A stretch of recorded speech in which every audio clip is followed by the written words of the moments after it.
जवाहरलाल नेहरू विश्वविद्यालय जेएनयू एक ऐसा नाम जिसको सुनते ही जहन में आता है फरवरी 2016 का वो कांड जब देश की राजधानी में स्थित इस मशहूर विश्वविद्यालय में देश विरोधी नारे लगे, जिसके आरोप में तत्कालीन जेएनयू छात्र संगठन अध्यक्ष कन्हैया कुमार को गिरफ्तार किया गया। गिरफ्तारी का विरोध हुआ, एक बड़ा छात्र आंदोलन हुआ। जैसा कि जेएनयू की प्रथा रही है, दफली बजाई गई और शासन, प्रशासन और सत्ता के विरुद्ध जमकर विद्रोह हुआ। पर 2016 की उस घटना से पहले जेएनयू जाना जाता था अपनी उम्दा रिसर्च के लिए, खुलेपन के लिए, एकेडमिक एक्सीलेंस के लिए और सबसे अधिक विभिन्न विचारधाराओं के उन्मुक्त प्रवाह के लिए, यानी फ्री फ्लो ऑफ आइडियाज के लिए। भारत एक ऐसा देश है जहां आर्ट्स यानी ह्यूमैनिटीज़ की पढ़ाई को बड़ी हीन नज़रों से देखा जाता है। आप साइंस नहीं पढ़ पाए और इतने निकम्मे थे कि कॉमर्स में भी दाखिला नहीं मिला, तब मजबूरी में आर्ट्स पढ़ना होगा। ऐसा सोच वाले माहौल में जेएनयू ने आर्ट्स की पढ़ाई को एक इंटेलेक्चुअल ग्लैमर दिया। यहाँ पढ़ने वाले स्टूडेंट्स बड़ी शान से बोलते थे कि हम जेएनयू के छात्र और छात्रा हैं। फिर क्या 2016 फरवरी में जो हुआ वो एक अपवाद था या सच्चाई पर से पहली बार पर्दा उठा था? क्या एकेडमिक एक्सीलेंस और विभिन्न विचारधाराओं के उन्मुक्त प्रवाह का ढोल पीटने वाला जेएनयू असल में कम्युनिस्टों और भारत विरोधी बुद्धिजीवियों का गढ़ था? क्या जेएनयू असल में कम्युनिस्ट राजनीति की प्रयोगशाला थी? असल में एकेडमिक एक्सीलेंस और फ्री फ्लो ऑफ आइडियाज़ का एक ऐसा छलावा बुना गया था जिसे बड़ी खूबसूरती से वामपंथी टीचरों के एक समूह ने दशकों तक सच्चाई का चोगा पहना के रखा।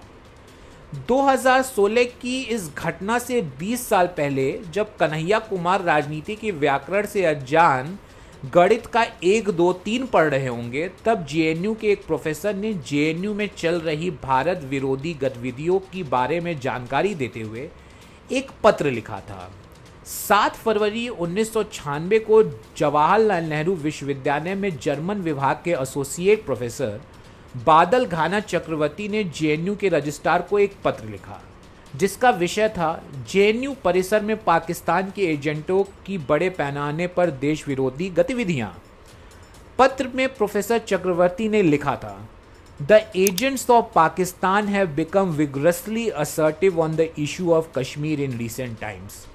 The valley of Kashmir following total physical liquidation of all non Muslims has practically become an all Muslim territory.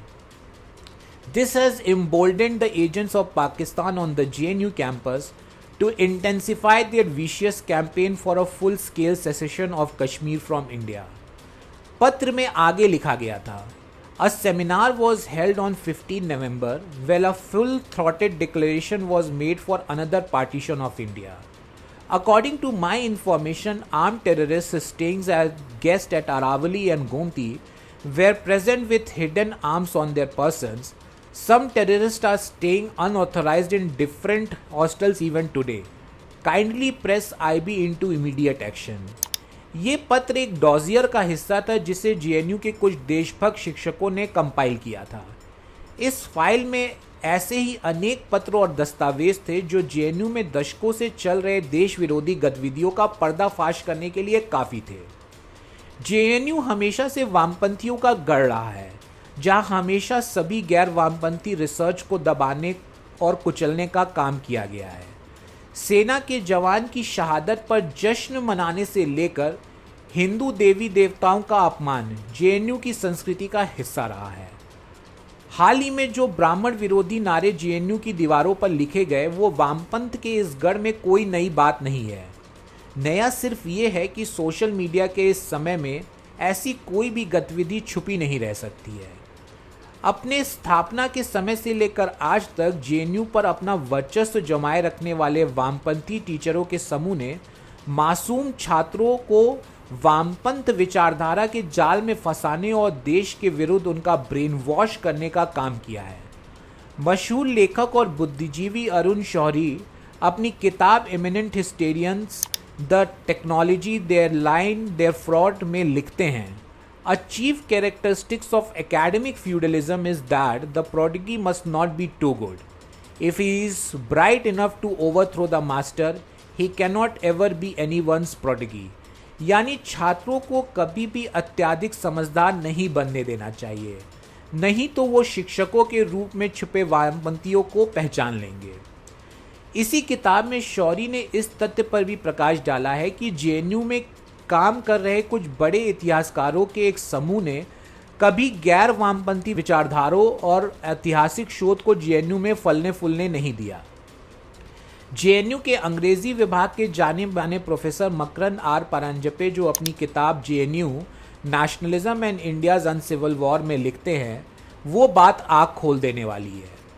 मकरंद परांजपे अपनी किताब में लिखते हैं, JNU was dominated by a futile and deluded, not to mention negative and destructive leftist student politics, shielded and protected by powerful lobbies. The world may have changed, but JNU was caught in a time warp. JNU एक व्यर्थ और भ्रमित, नकारात्मक और विनाशकारी वामपंथी छात्र राजनीति के जाल में दशकों तक फंसा रहा। एक ऐसा जाल जिसे वामपंथियों की शक्तिशाली लॉबी द्वारा संरक्षित और संचालित किया जाता रहा। दुनिया भले ही बदल गई हो, लेकिन जेएनयू समय के ताने बाने में फंसा रहा।